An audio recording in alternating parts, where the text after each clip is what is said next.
আসসালামু আলাইকুম। আজকের দিনটা একটু অন্যরকম ছিল মাশাআল্লাহ। সবাই মিলে একটু আনন্দ করার জন্য ভাবিরা বাচ্চারা একত্রিত হলাম। সবাই এক ধরনের খাবারের আইটেম নিয়ে আসলো। পিঠা, অনেক ধরনের অনেক ধরনের খাবার, চিতই পিঠা, পাটিসাপটা, তেলের পিঠা, অনেক পিঠা, ভর্তা সহ সবকিছুই অনেক মজা ছিল। আসলে প্রত্যেকটা খাবারের স্বাদ ছিল অসাধারণ। সাথে ছিল ২ টা কেক। কেক ২ টো ভালো ছিল খাইতে।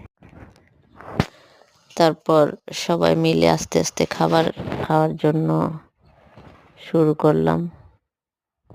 পরিবেশন করা। একসাথে খাবার খাওয়া হলো।